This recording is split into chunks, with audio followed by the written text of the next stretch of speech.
Olá, amigo, tudo bem com você? Seja mais uma vez muito bem-vindo em nosso canal. Que Deus continue abençoando a sua vida. Saiba que cada pedido de oração que é mencionado aí no chat, temos orado e esperamos a Deus que você alcance a bênção que tem sonhado e tem lutado com Deus aí em oração.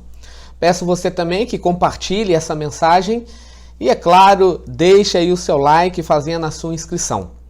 Amigos, hoje quero trabalhar com um tema com vocês de extrema importância. Está no livro de João, ou Evangelho de João, capítulo 4, nos versos 1 adiante. Mas antes, eu quero mencionar uma viagem que o escritor Max Lucado fez num cemitério de São Francisco, em Lock Hill. Ele tem o hábito, ele gosta de ler lápides. E ele diz que algo chamou muita atenção dele nesse cemitério. A primeira lápide que ele leu foi a lápide de Ruth Lacey. Dizia assim: está enterrada aqui, nasceu nos dias de Napoleão. Essa é a lápide de Ruth Lacey. Mas também há de um bebê chamado Bold e diz o seguinte: nasceu e morreu em 10 de dezembro de 1910. Henry Ferguson: dorme docemente, meu jovem peregrino cansado. Mas a que mais chamou a atenção de Max Lucado foi a sepultura de Grace Smith. A lápide dizia assim: amou e não foi amada, tentou agradar, mas não agradou, morreu como viveu, sozinha. Que triste história desta mulher, não é verdade? Grace Smith. Lá não menciona data de nascimento, lá não menciona data de sepultamento, não diz se ela foi casada ou não, quem eram os seus pais, apenas esta escrita na lápide de Grace Smith. Quantas Grace Smiths não existem hoje no mundo? Sofrem, tentam amar, mas não são amadas, tentam agradar, mas não conseguem. Quantas pessoas não sofrem assim como Grace Smith?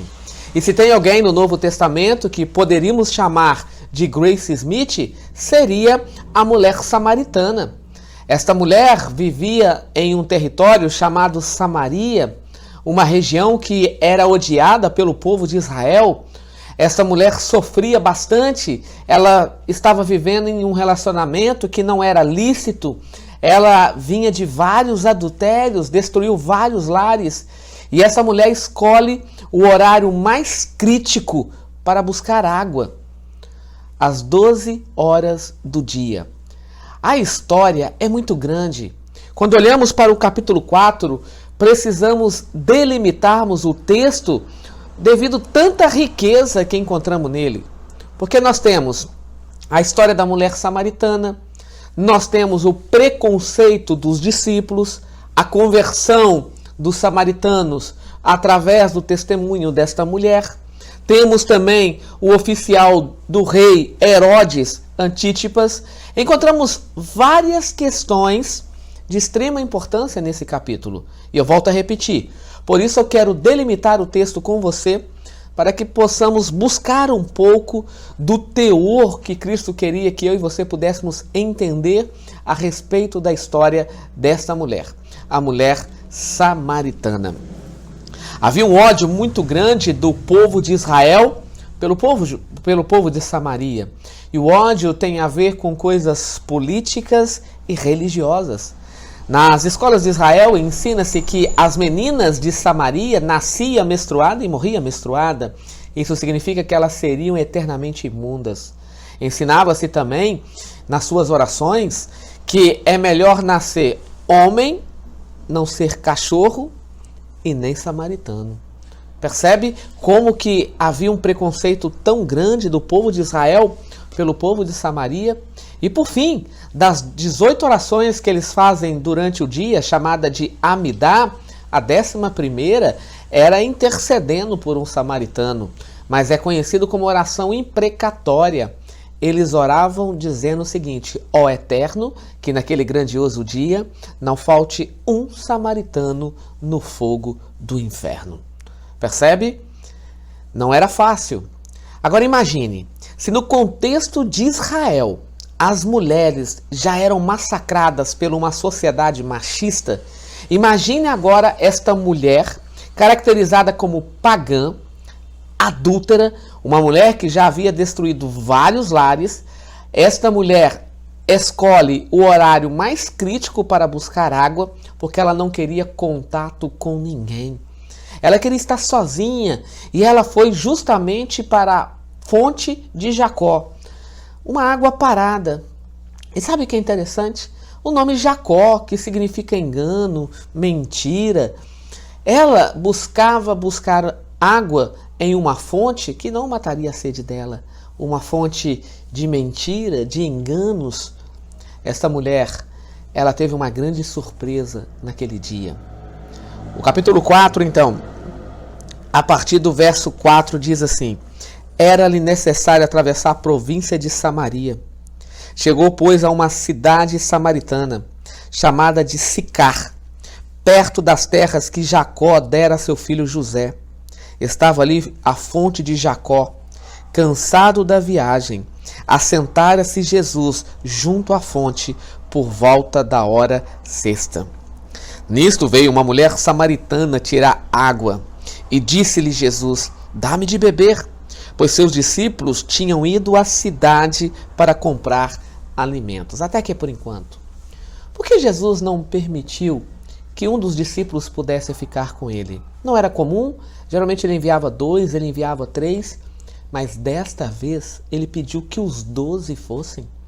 Ele ficou sozinho com a mulher samaritana, e você já se perguntou por quê?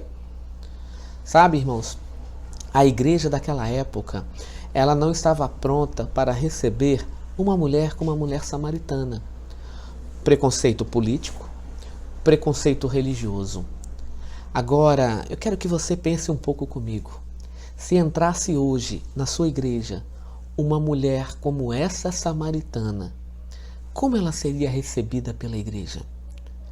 Como seriam os olhares dos irmãos e das irmãs para esta mulher? Percebe que a igreja não estava preparada para receber uma mulher como a mulher samaritana? Eu creio que não é diferente hoje. Quantas pessoas não têm preconceitos com alguém que entra na igreja, principalmente quando eu e você conhecemos um pouco do histórico da vida dessas pessoas. Essa mulher, ela se dirige para o poço de Jacó. Só que quando ela chega naquele local estava um homem sozinho, não era algo normal. E ele estava ali de maneira intencional, porque todo o ministério de Cristo é guiado pela a intencionalidade de ganhar almas para Cristo Jesus. Cristo é intencional. E ele diz que da maneira que ele fez, nós também precisamos fazer. Cristo é o maior exemplo de campo missionário, de desejo de ganhar almas. Cristo é o maior exemplo de como eu e você precisamos trabalhar para ganhar almas para Cristo Jesus. Ele percebeu que a igreja não estava pronta, ele ficou sozinho.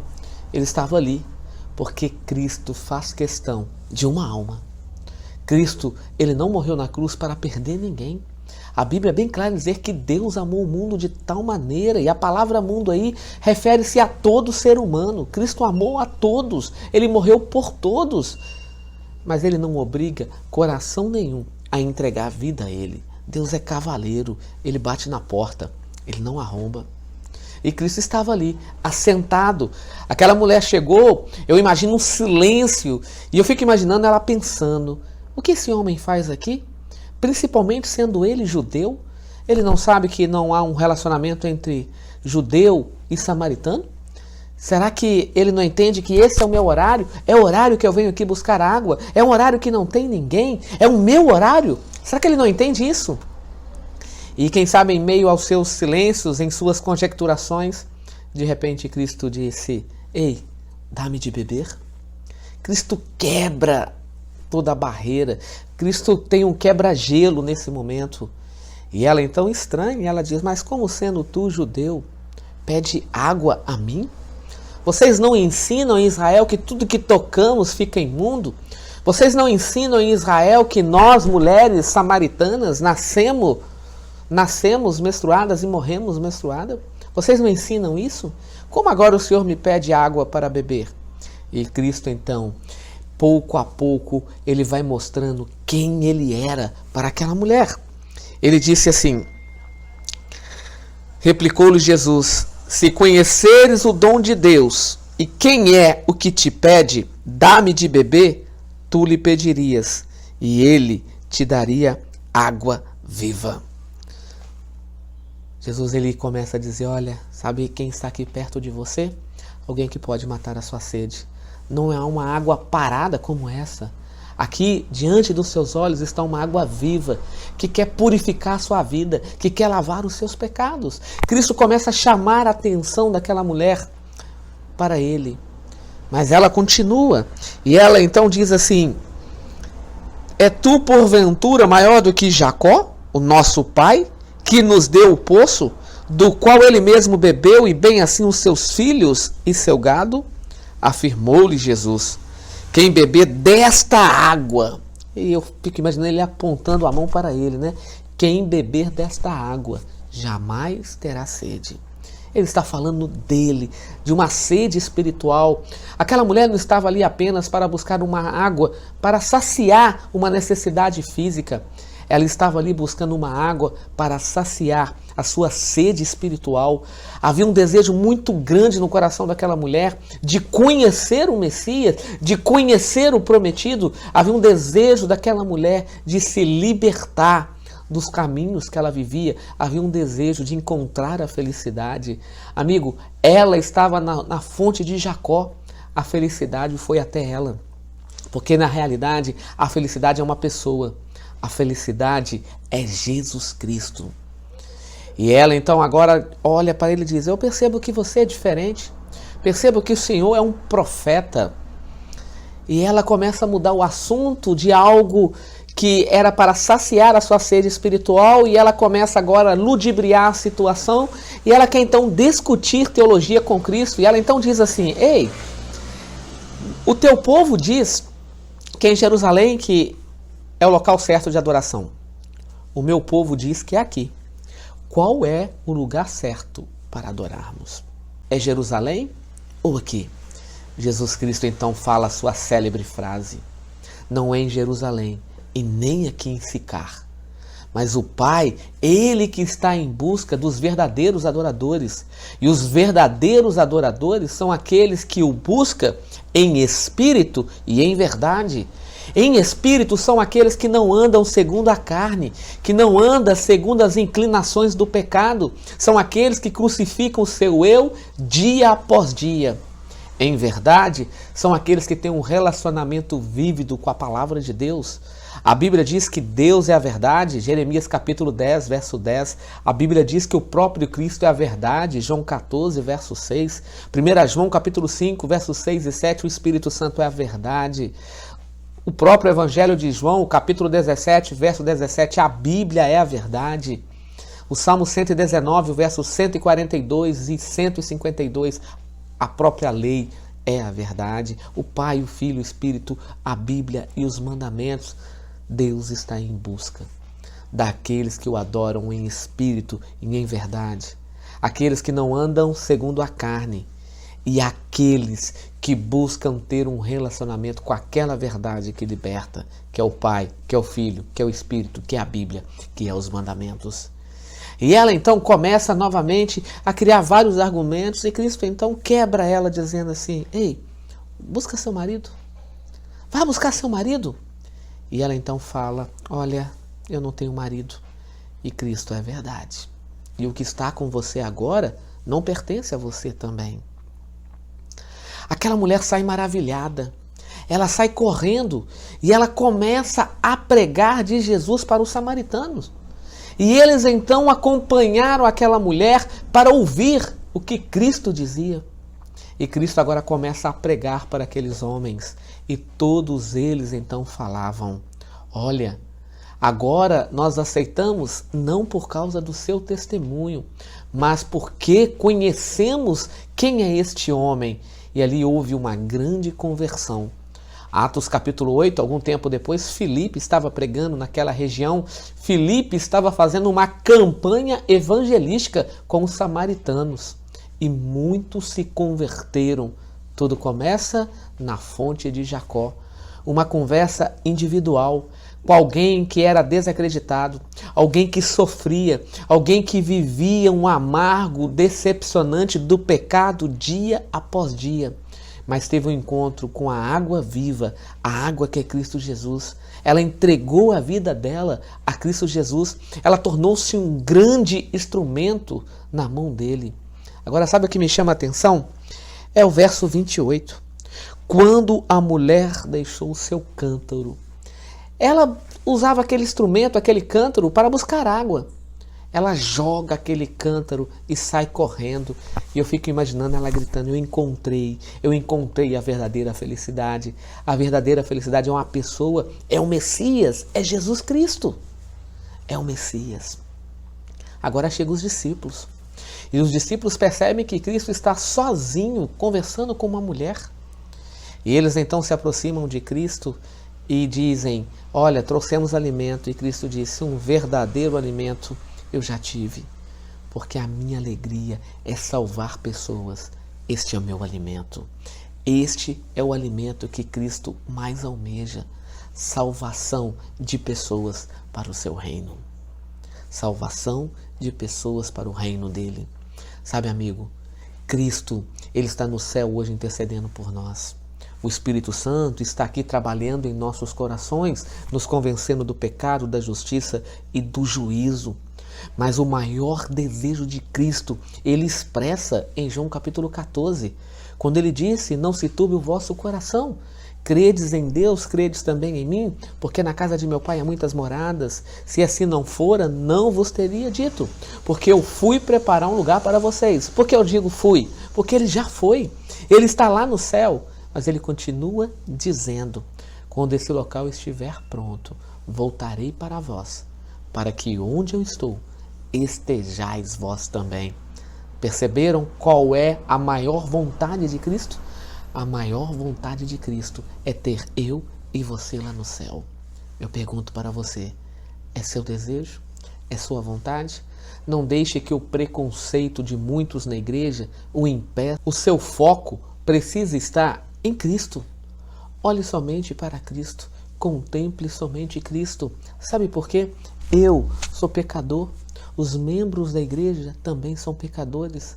Agem muitas vezes de acordo com o coração, e a Bíblia diz que é corrupto e desesperado para fazer o mal. Mas olhe para Cristo. Esse não erra. Esse é perfeito. Este é o maior exemplo. Cristo Jesus. Que você possa entregar sua vida a Ele. Hoje, agora. Amém? É seu desejo? Ore então comigo. Senhor Deus e Pai, obrigado. Obrigado porque estudamos a Tua palavra. Meditamos na história da mulher samaritana. E como é uma história real, uma história vívida. Muitas vezes a igreja tem agido com preconceito, mas o Senhor nos mostrou que em Cristo podemos vencer tudo isso. Precisamos aprender a olhar como Cristo olhou para cada pecador, porque eu também sou pecador. E o Senhor olha para cada um de nós com amor. Que este amor, Pai, possa resgatar o maior número possível de pessoas para o Teu reino e que a Tua igreja seja um instrumento em Tuas mãos para ganhar essas almas para Ti. Perdoe, por favor, os nossos pecados, pois oramos no nome de Jesus. Amém. Uma boa noite, que Deus te abençoe e até o próximo vídeo.